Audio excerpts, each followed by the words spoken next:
आज ही Doubtnut app download करें। Doubtnut पर होगा अब आपके सभी मैथ्स, केमिस्ट्री, फिजिक्स और बायोलॉजी डाउट्स का सफाया। बस अपने क्वेश्चन की फोटो खींचो, उसे क्रॉप करो और तुरंत वीडियो सोल्यूशन पाओ। Download now. नमस्कार दोस्तों, आपके सामने प्रश्न है कि कॉपर अयस्क के धातु कर्म में परावर्तनी भट्टी में होने वाली अभिक्रियाओं के समीकरण दीजिए। और सेकंड प्रश्न है कि परावर्तनी भट्टी का नामांकित चित्र बनाइए। दोस्तों, आपको बताना है कि जब आप कॉपर अयस्क क्या होता है। देखिए, कॉपर का जो मुख्यतः अयस्क होता है वो होता है कॉपर पायराइट, वो होता है CuFeS2। जब इसकी रिएक्शन कराते हैं आप, क्या होता है, ये इसको बोला जाता है कॉपर पायराइट। जब इसकी रिएक्शन कराते हैं आप परावर्तनी भट्टी में, तो उसमें कौन कौन सी अभिक्रियाएं संपन्न होती हैं वो बतानी है आपको, और परावर्तनी भट्टी का नामांकित चित्र बनाना है। तो सबसे पहले आप देखते हैं परावर्तनी भट्टी का नामांकित चित्र। हम सबसे पहले देख लेते हैं वो किस प्रकार का होता है। तो दोस्तों, आपके दिया गया चित्र क्या है, परावर्तनी भट्टी का नामांकित चित्र है। आप इसमें देखेंगे क्या क्या होता है। तो देखिए, कुछ इस प्रकार से इसकी मेहराबदार छत होती है। ये रही इसकी जो छत क्या होती है, मेहराबदार, मतलब घूमी हुई होती है, मेहराब होता है इसमें। और देखिए, यहाँ से क्या होता है, इसमें वायु प्रवेश कराई जाती है। यहाँ से यहाँ पर क्या होता है, आग जलाई जाती है, अग्नि। और यहाँ पर क्या होता है, उसकी जो राख होती है वो यहाँ पर प्राप्त होती है। और ये चूल्हा रहता है जहाँ पर इसमें क्या होता है, आग जलती रहती है। और इसमें क्या होता है, जो अयस्क वगैरह होता है उसको यहाँ पर डाल दिया जाता है। और इस प्रकार से जो आग जलती है तो उसका जो धुआं होता है वो यहाँ से कुछ इस प्रकार से निकल जाता है। ये निकास मार्ग होता है आपके। तो दोस्तों, इस प्रकार से क्या होती है, आपके परावर्तनी भट्टी होती है। इसमें कौन कौन सी रिएक्शन होती है, तो मैंने आपको बताया कि जो कॉपर ऑक्साइड है, मतलब जो कॉपर है उसका जो मुख्यतः अयस्क होता है वो होता है आपके कॉपर पायराइट, जिसका सूत्र होता है CuFeS2। तो क्या होता है, परावर्तनी भट्टी में हम उसको जलाते हैं, तो जलाने से क्या होता है, आपको यहाँ पर प्राप्त होता है कॉपर सल्फाइड।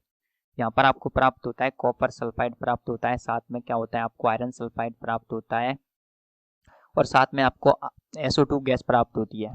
इसके अलावा क्या होता है, इसके अलावा इसको आगे आगे क्या होता है, फिर इसके बाद क्या होता है, कॉपर सल्फाइड की रिएक्शन कराई जाती है आपके ऑक्सीजन के साथ में। तो क्या होगा, इसके बाद कॉपर सल्फाइड रिएक्शन करेगा आपके ऑक्सीजन के साथ में। तो इससे क्या प्राप्त होता है, इससे आपको प्राप्त होता है कॉपर ऑक्साइड प्राप्त होता है। और साथ में आपको प्राप्त होता है सल्फर डाइऑक्साइड गैस। उसके बाद में क्या होता है, आपके जो आयरन सल्फाइड होता है वो रिएक्शन करता है ऑक्सीजन के साथ में। तो क्या होगा, देखिए, आयरन सल्फाइड FeS रिएक्शन करेगा ऑक्सीजन के साथ में। तो इससे आपको प्राप्त होता है आयरन ऑक्साइड प्राप्त होता है। और साथ में आपको प्राप्त होता है सल्फर डाइऑक्साइड गैस आपको प्राप्त होती है। तो इस प्रकार से क्या होता है, इस प्रकार से आपको ये प्राप्त होती है। और इसके बाद में क्या किया जाता है, आपके लिए कॉपर सल्फाइड प्राप्त हो गया, आयरन सल्फाइड प्राप्त हो गया, कॉपर ऑक्साइड और आयरन ऑक्साइड। ठीक है। उसके बाद में क्या होता है, आपके जो आयरन ऑक्साइड क्या होता है, वो होता है, उसकी रिएक्शन कराई जाती है आपके सिलिकॉन ऑक्साइड के साथ में, जिससे आपको प्राप्त होता है आयरन सिलिकेट प्राप्त होता है। इसके बाद में आपको क्या होता है, आयरन सिलिकेट प्राप्त होता है। तो कुल मिलाकर के इन रिएक्शंस को आप एक साथ में लिख सकते हैं इस प्रकार से। तो दोस्तों, यहाँ पर जो आपके कॉपर ऑक्साइड और आपके जो आयरन सल्फाइड है वो भी क्या कर लेते हैं, आपके रिएक्शन कर लेते हैं। देखिए, कॉपर ऑक्साइड होता है आपके CO2, और क्या होता है आपके आयरन सल्फाइड, ये रिएक्शन कर लेते हैं। ये आपके मिल करके बनाते हैं, देखिए क्या बनाते हैं, तो ये सभी मिल करके बनाते हैं आपके copper sulphide plus iron oxide. यदि आप इन सारी रिएक्शंस को एक साथ लिखना चाहें और संतुलित करके लिखना चाहें, तो दोस्तों अभी हमने इनको संतुलित करके नहीं लिखा है, तो आप इनको कुछ इस प्रकार से लिख सकते हैं। देखिए नीचे तो क्या होता है, देखिए, कॉपर जो आपके कॉपर पायरेट है, उसकी रिएक्शन कराई जाती है ऑक्सीजन के साथ में, इससे मिलता है कॉपर सल्फाइड और आपके आयरन सल्फाइड, और साथ में सल्फर डाइऑक्साइड गैस निकल जाती है। जब आपके जो आपके आयरन सल्फाइड है उसकी रिएक्शन फिर से क्या किया जाता है, उसको आग में जलाया जाता है, मतलब ऑक्सीजन से रिएक्शन कराई जाती है, तो आयरन ऑक्साइड प्राप्त होता है प्लस सल्फर डाइऑक्साइड। अब आपके जो आयरन ऑक्साइड आपको प्राप्त हुआ है, यहाँ पर देखिए, एक आयरन ऑक्साइड यहाँ पर है और एक यहाँ पर है। ये क्या होता है, आपके आधात्री होता है, और इसकी रिएक्शन कराई जाती है आपके गालक से सिलिकॉन डाइऑक्साइड के साथ में, जिससे आपको प्राप्त हो रहा है आयरन सिलिकेट जो होता है धातुमल।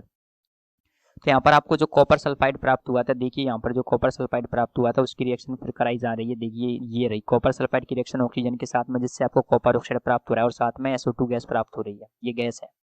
फिर क्या है, देखिए यहाँ पर आपको कॉपर ऑक्साइड यहाँ पर प्राप्त हुआ, यहाँ पर भी देखिए आपको कॉपर सल्फाइड प्राप्त हुआ। फिर कॉपर ऑक्साइड और आयरन सल्फाइड रिएक्शन करते हैं, जो रिएक्शन करके ये बनाते हैं आपके कॉपर सल्फाइड और साथ में आयरन ऑक्साइड। तो इस प्रकार से आपकी ये रिएक्शन होती है। उम्मीद है आपको समझ में आया होगा। Thank you.